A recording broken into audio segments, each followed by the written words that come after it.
Hello students, welcome to Z academy. मैं doctor Mohammad Amanullah आज आप लोगों के सामने बीबीए बीकॉम एंट्रेंस से पहले बिजनेस स्टडीज के प्रीवियस ईयर क्वेश्चन पेपर्स को डिकोड करने के साथ साथ उनके जवाब भी लेकर आया हूं। मतलब यहाँ पे प्रीवियस ईयर के 5 से 6 साल के क्वेश्चन अवेलेबल हैं, उसके साथ साथ उसके आंसर्स भी हैं।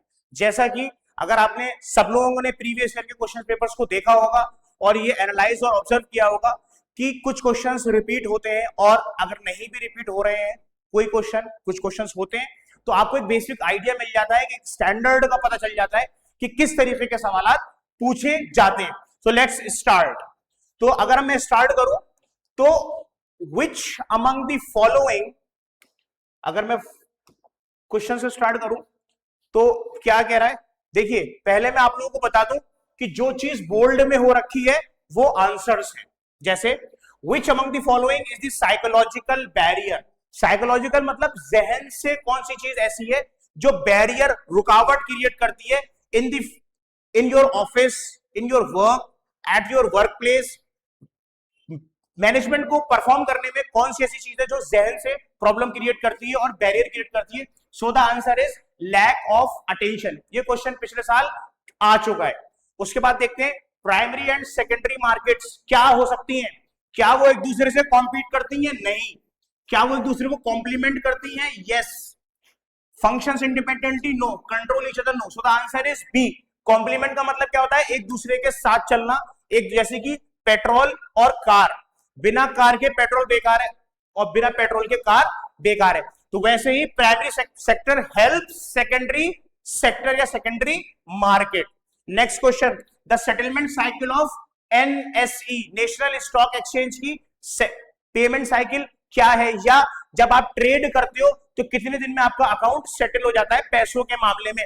पैसा आ गया, चला गया, शेयर्स आ गए या चले गए, तो T+1 basically trading debt plus 1 day more is taken by the NSE. So the next part, आगे चलते हैं हम लोग। बहुत जल्दी, आधे से पौना घंटे की क्लास होने वाली है, बहुत जल्दी जल्दी हम लोगों को देखना है। National stock exchange of India was recognised at stock exchange in the year 1992।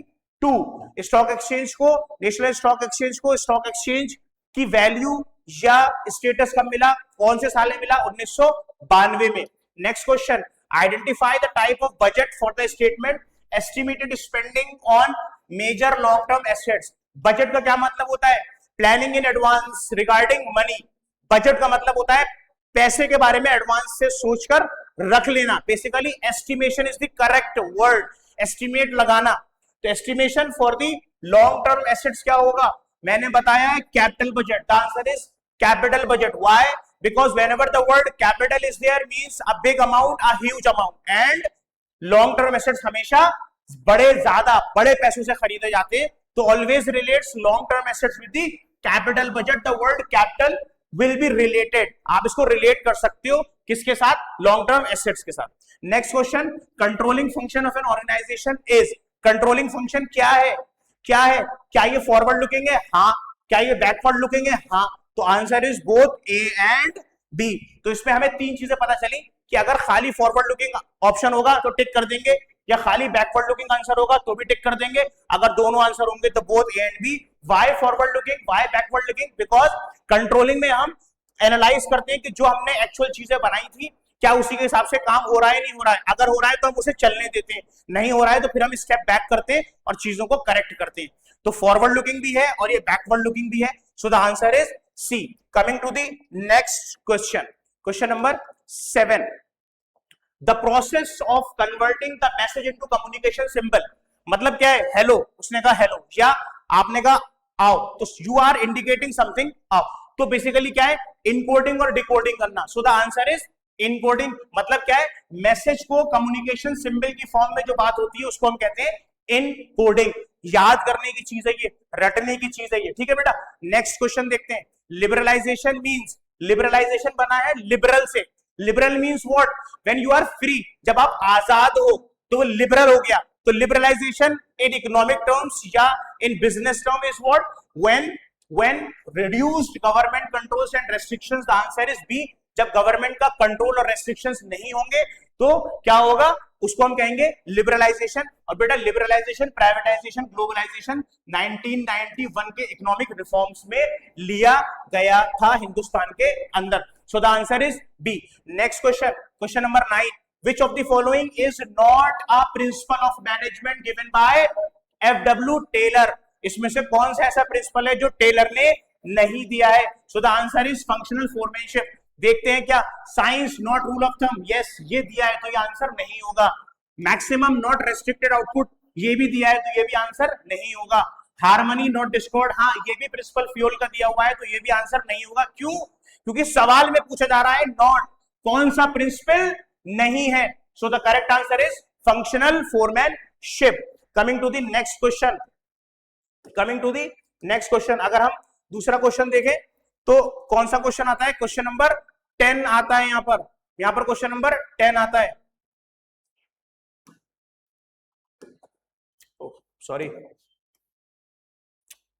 which is not a mark indicating quality in different products। मतलब ये कि कौन सा ऐसा मार्क है, बेसिकली क्या है, मार्क कहते हैं निशानी को गवर्नमेंट या अथॉरिटीज उसको देती हैं, वो ये बताता है, ये ऑथेंटिकेट करता है कि ये प्रोडक्ट जेन्युइन है, सही बना हुआ है, स्टैंडर्ड के हिसाब से बना हुआ है।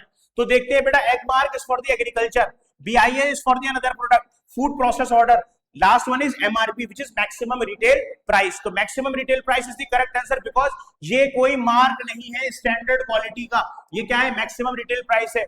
और उसके अलावा जो तीनों ऑप्शंस हैं वो मार्क होते हैं जो प्रोडक्ट को बताते हैं कि ये प्रोडक्ट कितना अच्छा है, कितना स्टैंडर्ड पे काम कर रहा है, जो स्टैंडर्ड सेट करे गए। तो नॉट की बात हो रही है, यहाँ पे किसकी बात हो रही है, नॉट की, तो answer is MRP। Next one, correct order of marketing is, which is the correct order of marketing? Correct order of marketing comes when there is talk about 4 P's of marketing, 4 P's of marketing in your class 12, which is product, price, place, promotion। Basically sequence पूछा जा रहा है, कैसे, how are going to decode it? आप कहोगे sir चारों चीजें होती हैं, यहाँ पर प्रोडक्ट है, प्रमोशन है, प्राइस है, प्लेस है, ये भी सही हो सकता है। यहाँ पर प्रोडक्ट है, प्राइस है, प्रमोशन है, प्लेस है, ये भी सही हो सकता है। But the correct one is product first, then price, then place, then promotion. I will tell you how.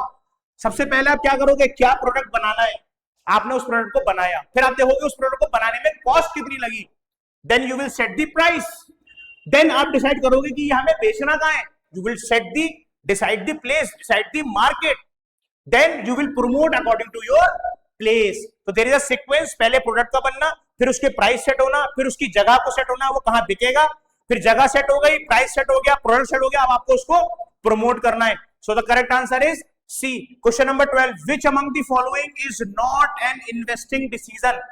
कौन सा ऐसा है जो इन्वेस्टिंग डिसीजन इसमें से नहीं है? Cash flow position of the company, हाँ पैसों से रिलेटेड है, इसके अंदर इन्वेस्टिंग डिसीजन हमने पढ़ा है क्लास 12 में।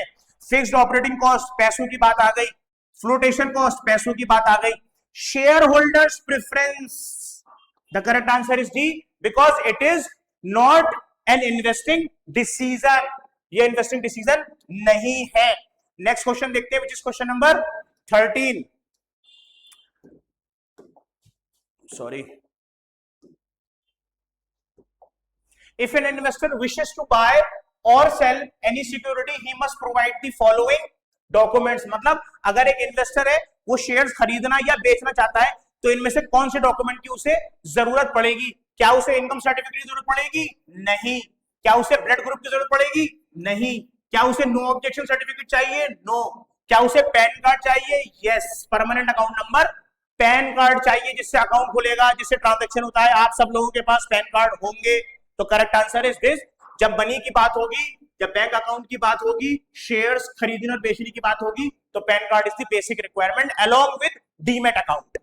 Next question is 14, the motivation theory which classifies needs in hierarchical order. Hierarchy मतलब first, second, third, fourth, fifth. पहली नीड क्या है? Physiological need. दूसरी नीड क्या है? साइकोलॉजिकल। इस तरीके से status need, esteem need, self actualisation need. तो एक सीक्वेंस बनाया है, वो किसने बनाया है?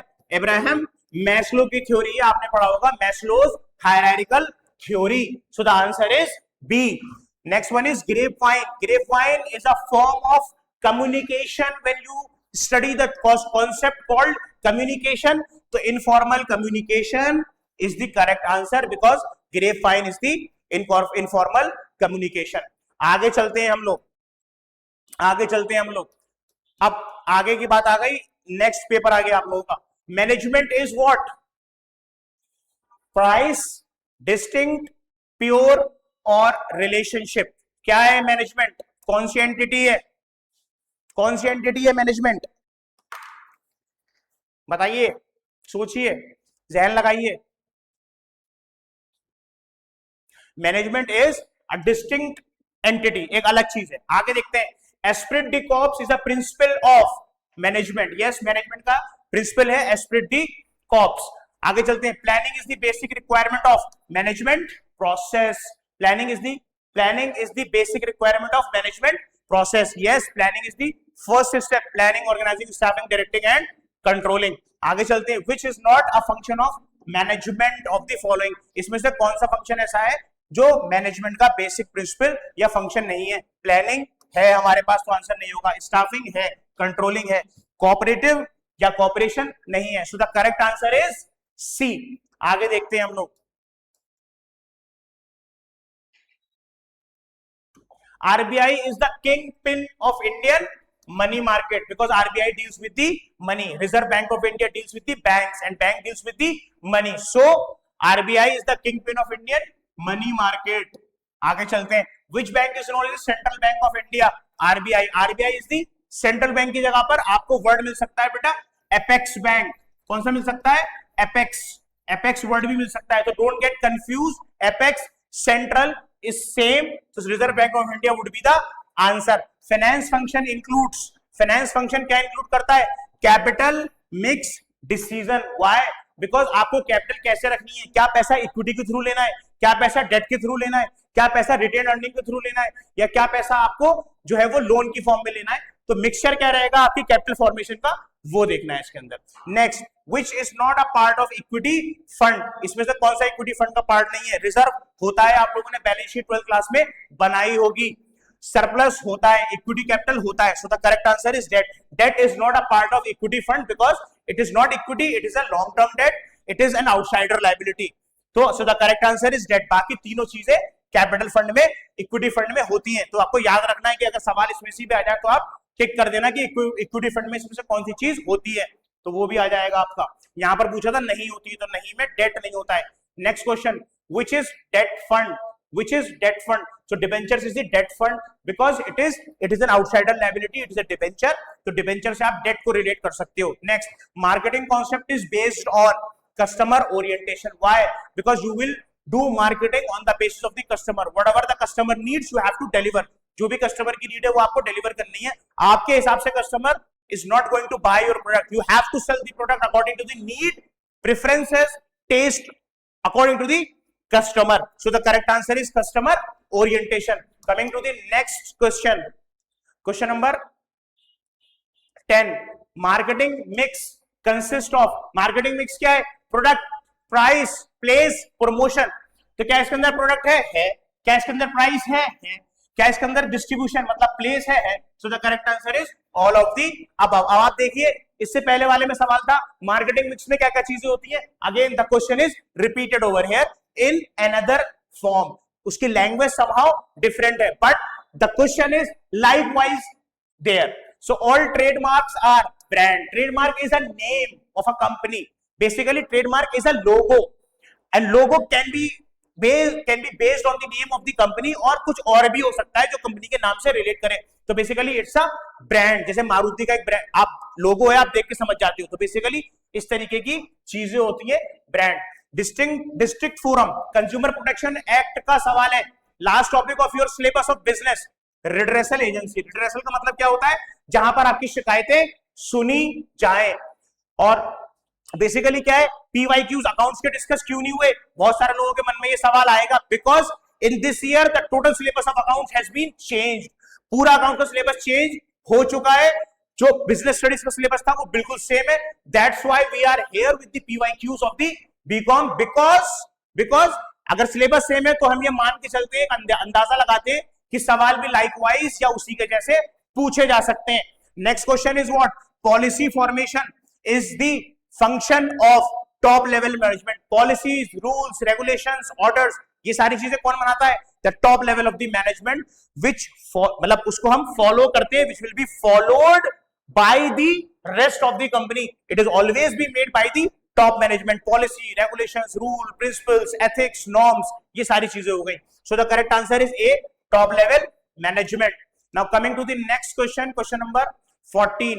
More direction is required at lower level. Yes, you have read, you have studied. The one of the principle of management is what? Principle planning, organizing, directing. Directing मतलब क्या है? Direction देना, बताना. तो yes, lower level, top level तो direction देता है, middle direction implement कराता है. Directors ultimately at the top of the management. So the correct answer is lower level management. So always keep this thing in your mind कि direction is lastly meant for the lower level. आखिरी में उसका इस्तेमाल कहां होना है? Lower level पर होना है. Coming to the next part of the PYQs. Which concept of marketing emphasizes on the availability and affordability of the product? Availability का मतलब क्या है? सही जगह पर सही प्रोडक्ट का पहुंचना. अफोर्डेबिलिटी मतलब सही प्राइस पर पहुंचना ताकि बिक सके. तो वो क्या है बेटा? Production concept. मैंने पढ़ाया है आप लोगों को इवोल्यूशन कॉन्सेप्ट की, how the marketing evolve. Marketing evolve कैसे हुआ, उसमें से प्रोडक्शन कॉन्सेप्ट है, प्रोडक्ट कॉन्सेप्ट है, सेलिंग कॉन्सेप्ट है, मार्केटिंग कॉन्सेप्ट है, सोसाइटल मार्केटिंग कॉन्सेप्ट है. तो प्रोडक्शन कॉन्सेप्ट का क्या मतलब था? The product should be available at the right time, at the right price. तो दे हैव प्रोड्यूस्ड. वो प्रोडक्शन पे ध्यान दिया, खूब पैदा करो, खूब सामान बनाओ, बल्क में बनाओ, ताकि वो सस्ता भी होगा और अवेलेबल भी खूब होगा. तो ये बेसिक स्ट्रक्चर था किसका? प्रोडक्शन कॉन्सेप्ट का. याद रखना है बेटा. प्रोडक्ट कौन सा अलग है, इसमें फोकस प्रोडक्ट पे कर गया था. Marketing concept totally marketing based की मार्केट करो, सामान बेचो. सेल्स कॉन्सेप्ट सेलिंग पर फोकस, जो बना दिया उसे बेचो, चाहे जैसे बेचो. But this concept is production concept. Which business objective are the creation of benefit for the society? Social objective. Society के लिए कौन सा ऑब्जेक्टिव ऐसा है जो कि बिजनेस फुलफिल करता है, उसे हम कहते हैं social objective. So the correct answer is A. Coming to the next question. Henry Fayol साहब क्या थे? हेनरी फ्यूल साहब वाज द माइनिंग इंजीनियर. पहले वो माइनिंग इंजीनियर थे, उसके बाद उन्होंने अपनी प्रैक्टिस देखी, अपने एक्सपेरिमेंट्स करे, लोगों को ऑब्जर्व करा, करने के बाद थ्योरीज दी और प्रिंसिपल्स दिए. आगे देखते हैं हम लोग. Coming to the next question. Principles of management are not absolute.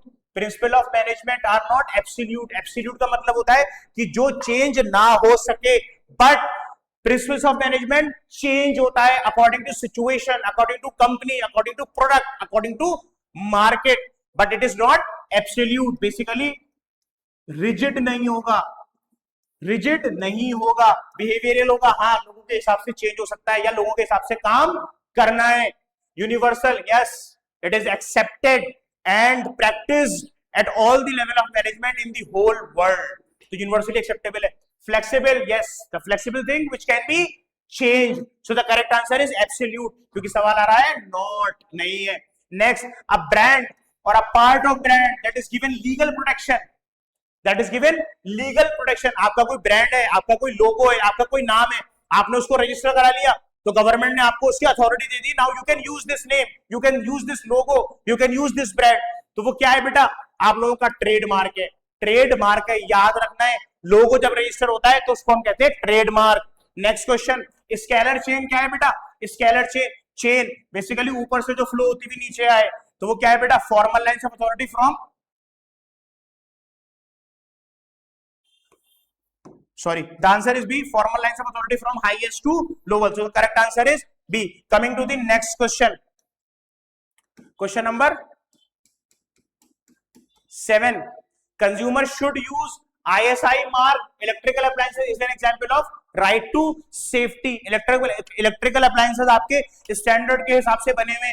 ये कैसे पता चलेगा? आप प्रोडक्ट को देख के तो नहीं बता सकते, क्योंकि आप तो लेमैन हो, आपको तो पता ही नहीं. You are going to buy the product, आप जाओगे खरीद लोगे. But this mark given or authorized by the company will definitely assure you regarding the safety of the product. Mobile use कर रहे हो, फटेगा नहीं. टीवी यूज कर रहे हो, आग नहीं लगेगी. एसी चला रहे हो, चलेगा, खराब नहीं होगा. तो right to safety. Concept of scientific management was given by Henry Fayol. याद रखना है, साइंटिफिक मैनेजमेंट का थ्योरी किसने दी थी? हेनरी फ्यूल ने दी थी. Coming to the next question. Question number 9.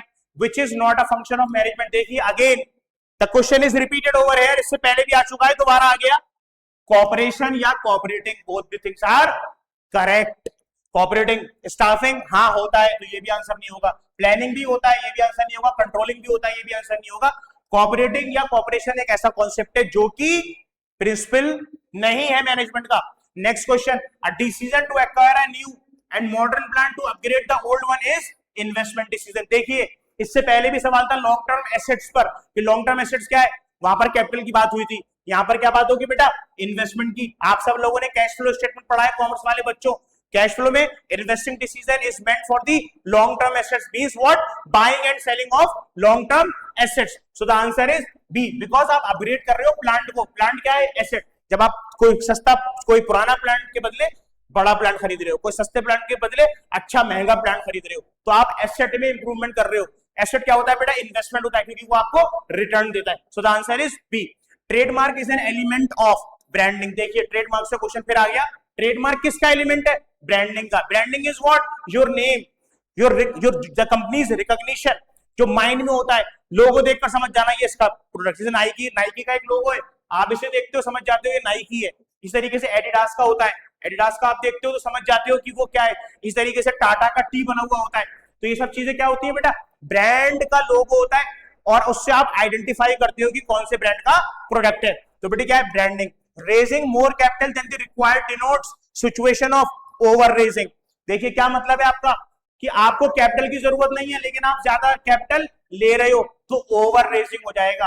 अब ओवर रेजिंग क्या होता है सर, ओवर कॉन्फिडेंस, या ये आदमी ज्यादा ओवर टॉकेटिव है, मतलब ज्यादा, तो बेसिकली आप नेगेटिव चीज से डिनोट करके ले जाते हो उसको अपनी लाइफ में।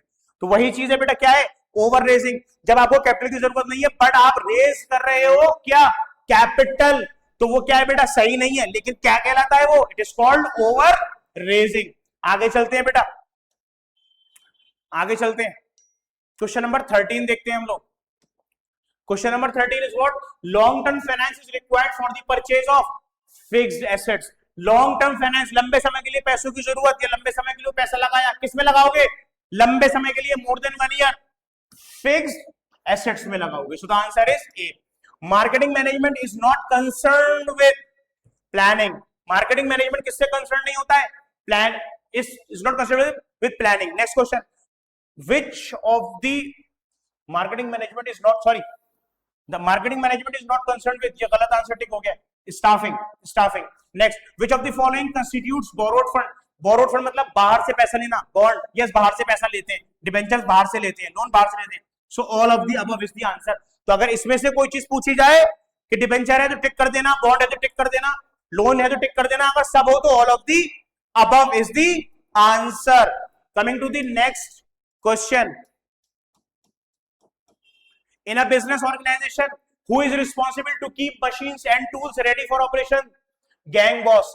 gang boss एक पोजीशन होती है कंपनी के अंदर जो टूल को, मशीन को, सबको रेडी करके रखता है और यूज करने के लिए काबिल बनाता है, तो वो गैंग बॉस है। which of the following is not a function of management। देखिए again not a function of management 3 bar repeat हो गया सवाल। स्टाफिंग होता है, ये नहीं होगा। कंट्रोलिंग होता है, ये नहीं होगा। प्लानिंग होता है, गजलिंग ये नहीं होता है principle of management. So the correct answer is juggling. Coming to the next question, those basic truths which have the ability to predict the results of managerial activities comes under principles of management. मतलब क्या है कि those basic truths which have the ability to predict the results of managerial activities comes under principles of management. Predict मतलब future के बारे में सोच लेना, समझ लेना पहले से, तो वो कौन सी चीज आपको बताती है, principles of management. Coming to the next question,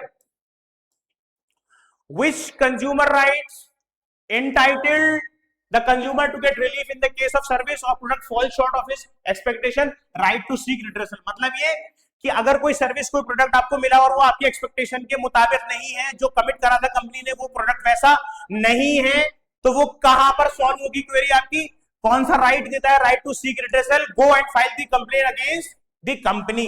तो right to seek redressal is one of the right given by the law under Consumer Protection Act 2019। previously it was in the year introduced in the year 1986। ये this is one of the right। और भी है right to choose, सही product को choose करना, अपनी मर्जी से चूज करना एक राइट है। दूसरा राइट क्या, राइट टू सेफ्टी, आप वो प्रोडक्ट खरीदो, सेफ रहो, ये राइट है आपका। राइट टू हर्ड, आपकी बात कंपनी सुने, ये राइट है आपका। बट कंप्लेन अगर कर रही है तो उसके लिए कौन सा राइट है, right to seek redressal.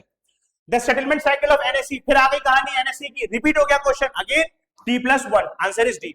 The main aim of Taylor, FW Taylor का मेन एम क्या था, प्रोडक्टिविटी को बढ़ाना। बेसिकली वो क्या चाहता था, अच्छे से प्रोडक्शन हो, एफिशिएंटली इफेक्टिवली हो, कॉस्ट मैनेजमेंट हो। तो answer is B, improved productivity. Coming to the next question, the principle of management, the principle of management, The principle of management is based on repeated experimentation and observation। मैंने क्या बताया कि जो authors है, fuel हो गया आपका, FW Taylor हो गया, इब्राहिम मैस्लो हो गया आपका, इन लोगों ने एक्सपेरिमेंट्स करे, इन लोगों ने देखा, इन्होंने ऑब्जर्व करा, तब इन्होंने रिजल्ट दिए अपने। तो क्या है प्रिंसिपल ऑफ मैनेजमेंट, कैसे आया प्रिंसिपल ऑफ मैनेजमेंट आपका, आया किस चीज से, एक्सपेरिमेंट से, ऑब्जर्वेशन से, देखने से। Money market is a market for short term fund. Yes, capital market is for the long term and money market is for the short term. Next, a subordinate receives order from more than one boss. Which principle is violated? आप एक boss से नहीं, कई सारे boss से orders लेते हो, तो ये कौन से प्रिंसिपल का वायलेशन है, violated principle of unity of command. क्योंकि यूनिटी ऑफ कमांड कहता है there should be one boss and one authority and one command given by the one boss. Coordination is what, coordination क्या कहते हैं, essence of management. Coordination क्या है, सारे department को, सारे लोगों को एक साथ काम करना, मिलकर काम करना, तो वो क्या है बेटा, एसेंस ऑफ मैनेजमेंट है। एसेंस किसे कहते हैं बेटा, दिल कह लो आप, मेन चीज कह लो आप, वो क्या है बेटा, एसेंस है। क्या है एसेंस, एसेंस वैसे खुशबू को भी कहते हैं। Which year was Consumer Protection Act introduced in India in the year 1986? 1986 में कंज्यूमर प्रोटेक्शन एक्ट आया, but now it is amended and it is called 2019 consumer protection act. क्योंकि ये अमेंड हो गया है, इसमें बहुत सारी चीजें ऐड हुई हैं, बहुत सारी चीजें डिलीट हुई हैं। ऐड क्या क्या हुआ है, ऑनलाइन कंज्यूमर को कंज्यूमर माना गया है, ऑनलाइन मार्केट प्लेस को, ई कॉमर्स को मार्केट माना गया है, एक नई अथॉरिटी का जन्म हुआ है, सीसीपीए करके, सेंट्रल कंज्यूमर प्रोटेक्शन अथॉरिटी। तो ये सारी चीजें अमेंड हुई है 1986। Recruitment, selection, training is a part of which management function? Yes, staffing, because it is related to the staff and staff is related to the employees and employees is called the human resource। लोगों का काम करना, लोगों को रखना, लोगों को fire करना।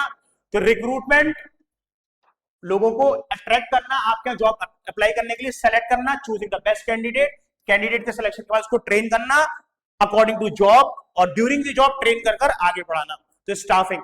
Product provide which of the following benefits to a consumer? एक प्रोडक्ट कौन सी चीजें प्रोवाइड करता है कंज्यूमर को, कौन सा फायदा प्रोवाइड करता है? इंडस्ट्रियल बेनिफिट नहीं, कंज्यूमर की बात हो रही है। ब्रांडिंग बेनिफिट्स नहीं, ड्यूरेबिलिटी बेनिफिट्स नहीं, मैं कह रहा हूं ब्रांडिंग बेनिफिट। कोई कंपनी है अच्छी खासी बड़ी है, उसका नाम है, सारी चीजें, तो क्या वो आपको सेटिस्फाई कर सकती है? नो, आपको सेटिस्फाई खाली उसके फंक्शनल बेनिफिट करेंगे। जैसे I am using this panel, तो इट इज फंक्शनिंग, तो उसका बेनिफिट मुझे मिल रहा है, आप लोगों को मिल रहा है, तो फंक्शनल बेनिफिट हो गया। Coming to the next question, trading on equity refers to, trading on equity, बेटा ट्रेडिंग ऑन इक्विटी क्या है? Trading, sorry, trading on equity means proportion of debt in the overall capital. मतलब क्या है, जब आप डेट के प्रोपोर्शन की बात करते हो, there are two types of mainly capital structure में, एक होता है डेट, दूसरा होता है बेटा क्या, इक्विटी। ये दो चीजें मिलकर आपका कैपिटल बनता है। तो जब हम डेट के प्रोपोर्शन की बात करेंगे ज्यादा, तो उसे कहेंगे ट्रेडिंग ऑन इक्विटी। मतलब इक्विटी से बढ़कर आप ट्रेड डेट के थ्रू कर रहे हो, डेट को ले रहे हो, मतलब आप अपने ऊपर इंटरेस्ट का बर्डन बना रहे हो। मतलब क्या है कि आप बाहर से लोन ले रहे हो, जो कि ज्यादा लायबिलिटी आपके तौर पर बर्डन के फॉर्म में क्रिएट करेगा, आपके ऊपर हेडेक ज्यादा होगा, आपको इंटरेस्ट पेमेंट ज्यादा करना पड़ेगा, आपको लोन भी पहले रिफंड करना पड़ेगा, इक्विटी का बाद में करना पड़ेगा। तो सब कहते हैं trading on equity. The minimum net worth stipulated by SEBI for a depository is 100 crore. 100 crore रुपए सेट करें डिपॉजिटरी के लिए, सेबी ने कि वो डिपॉजिटरी बन सकता है, तो उसके लिए कितने पैसे चाहिए? 100 करोड़। ये सवाल बेटा आ चुके हैं पिछले प्रीवियस ईयर के क्वेश्चंस पेपर में। तो अगर हम आगे देखें ना, अगेन फिर क्वेश्चंस कुछ आ गए हमारे पास, और क्वेश्चन क्या है? Planning is the intellectual process. Yes, planning is what? सोचना। सोचना किससे? दिमाग से। क्या होना है, कैसे करना है, कब करना है, कौन करेगा, what to do, where to do, when to do, how to do. तो आप सोच रहे हो मेटावर्स में क्या, कि कहां घूमने जाना है, कितने पैसे लगेंगे, how much amount is required, where to go to visit, कहां जाना है, how much money is required, मतलब हाउ वी विल गो, कैसे हम जाएंगे इधर बाय ट्रेन। तो ये सारी चीजें आप सोचते हो। तो बेसिकली क्या है, इंटेलेक्चुअल प्रोसेस है। तो answer is C. Bureaucratic model of management is given by Max Weber. Bureaucratic मतलब एक तरीके से अथॉरिटेटिव फॉर्म में चलाना, तो वो किसने दिया, मैक्स वेबर ने। The term caveat emptor means, एक लैटिन फ्रेज होता है बेटा, ये मैंने ऐड करा है लैटिन फ्रेज, क्या है, कैविएट एम्प्टर, एक वर्ड होता है, टर्मिनोलॉजी होती है, वो लैटिन फ्रेज का मतलब क्या होता है, द बायर बी अवेयर, मतलब बायर खरीदार होशियार रहो, तो उसको हम क्या कहते हैं, कैविएट एम्प्टर भी कहते हैं। Next question, social concept of marketing was given by Philip Kotler. Philip Kotler is also called the father of marketing. बहुत जबरदस्त मार्केटिंग की किताब आती है इनकी, जिंदगी में अगर मार्केटिंग पढ़नी है तो जिंदगी में इनकी एक बार किताब जरूर पढ़ना। फिलिप कोटलर, इन्होंने सोशल कॉन्सेप्ट मार्केटिंग का दिया। Which of the following is the psychographic basis of market segmentation, lifestyle, family size no, income no, religion no, psychographic मतलब जहन से, lifestyle is the correct answer, so the answer is D. As per Section 17 of Consumer Protection Act 1986, the State Commission shall have jurisdiction to entertain complaints where the value of goods and services and compensation any claim received exceeds rupees. मतलब we are having three form of filing the complaints at the levels. पहला level है district forum, पहले आप district में जाओगे, जिस तरह मुकदमे होते हैं, पहले डिस्ट्रिक्ट में, फिर हाई कोर्ट, फिर सुप्रीम कोर्ट, इस तरीके से कमीशन बना हुआ है, डिस्ट्रिक्ट कमीशन, स्टेट कमीशन और नेशनल कमीशन। तो पहला क्या है, क्योंकि कह रहा है कि अगर आप डिस्ट्रिक्ट स्टेट कमीशन में आपको जाना है तो दो तरीके से जा सकते हैं आप। अगर आप स्टेट लेवल पर मुकदमा हार जाए तो आप हाई कोर्ट चले जाए या स्टेट चले जाए, या आपके प्रोडक्ट 25 लाख से 1 करोड़ के बीच में होने चाहिए।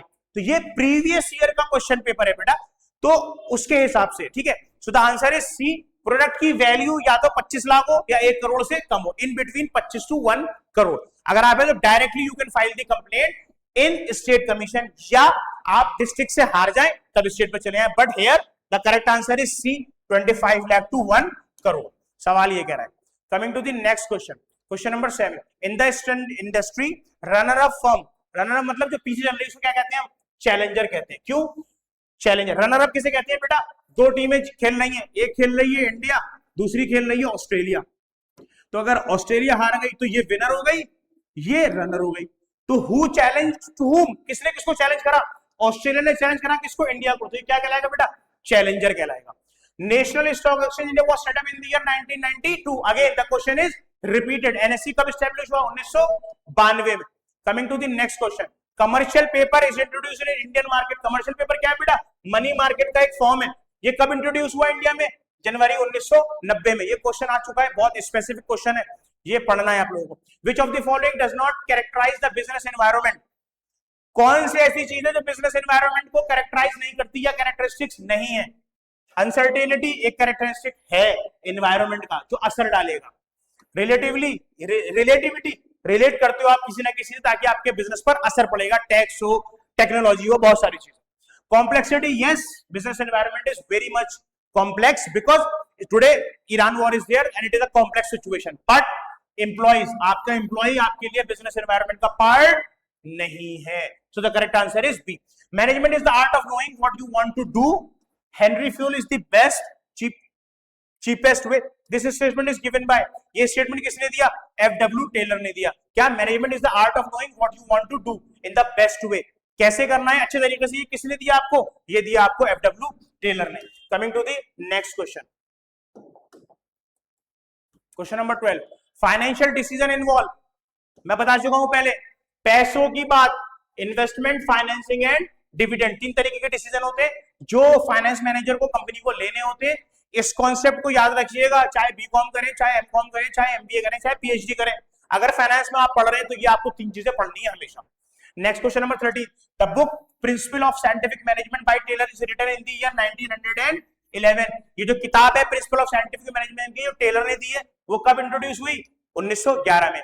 How are the principles of management form? Again the question is repeated. Principle of management बने कैसे? पहले हमने पढ़ा था बाय एक्सपेरिमेंट, रिपीटेड एक्सपेरिमेंट और observation. Again by experiment, experience of manager. मैंने बताया था कि मैनेजर का अपना एक्सपीरियंस होता है, वो देखता है, ऑब्जर्व करता है, देन थ्योरी देता है। So the correct answer is B. Coming to the next question, question number 15। Central Consumer Protection Council is established in the year. Central Consumer Protection Council established by the central government under section 4। Section 4 क्या हो गया बेटा? Section 4 कानून हो गया। कौन से कानून? कानून क्या बेटा? कंज्यूमर प्रोटेक्शन एक्ट 1986 या अब 2019, अगर आप रिलेट करो तो कर सकते हो। तो इसमें सेक्शंस बने हुए होते हैं, किस सेक्शन में कौन सी बात कही गई। जैसे अकाउंटिंग स्टैंडर्ड बने होते हैं ना, अकाउंटिंग स्टैंडर्ड 1 में ये, अकाउंटिंग स्टैंडर्ड नंबर 2 में ये, 3 में, इसी तरीके से कानून में सेक्शन बने होते हैं। तो सेक्शन 4 कहता है आपके बारे में कंज्यूमर प्रोटेक्शन काउंसिल का एस्टैब्लिशमेंट सेक्शन 4 में आता है। तो यहां पर अगर आपके पिछले तकरीबन 5-6 साल के आपके सवाल जो है वो खत्म होते हैं, तो ये आपके पिछले 5 से 6 सालों के सवाल थे, करीबन 65-70-75 सवाल है। ये आप लोग देख लीजिएगा एक बार मेरी वीडियो। अगर आपको किसी सवाल में लगे कि मैंने जल्दबाजी में गलत बता दिया या इसमें गलत था, तो आप प्लीज इसको पूरा देखिए और कमेंट सेक्शन में बताइए अगर कोई चीज आपको गलत लगी। और अगर आपको अच्छी लगी मेरी वीडियो तो आप इसको लाइक करिए, सब्सक्राइब करिए ZA एकेडमी के चैनल को, और इस वीडियो को प्रमोट करिए। क्यों? क्योंकि हमारा अगले 1-2 दिनों के अंदर हमारा एंट्रेंस है, लिहाजा इसको खूब प्रमोट करिए। PYQs, बिजनेस स्टडीज की आपको पढ़ने की जरूरत नहीं है। आधे घंटे 35 मिनट की क्लास में आपको सारी चीजें देखने को मिल रही हैं। सारे PYQs जो बिजनेस स्टडीज के हैं वो देखने को मिल रहे हैं। आई होप की क्लास समझ में आई होगी। Thank you, thanks a lot and all the best for your BCom and BBA entrance. Aspirants की डू योर बेस्ट, आप मोटिवेटेड रहिए और आप लोग घबराइएगा मत, बिल्कुल आराम से जाइएगा, पूरी नींद लीजिएगा, मुकम्मल नींद लीजिएगा, पानी वानी लेके जाइएगा, गर्मी हो रही है, सारे पेन वेन होने चाहिए, सारी चीजें होनी चाहिए, हॉल टिकट लेकर जाइएगा, OMR सही से भरिएगा। तो ये सारी चीजें आप एक अच्छे एस्पिरेंट की निशानी है, तो इन सब चीजों को फॉलो करिएगा आप और सारी चीजें पढ़कर जाइए। अगर इसकी आप लोगों को PDF फॉर्मेट चाहिए तो kindly comment on our YouTube channel. इस वीडियो में के नीचे आप कमेंट कर दीजिएगा, जब वीडियो मिलेगी आपको तो we will provide you the PDF of it. Directly आप पढ़ सकते हो, no need to go through to the whole of the paper जो आप लोग खरीद के लाते हो मार्केट से। I hope this is it from my side and this one will serve you good. चलिए, thank you, thanks a lot.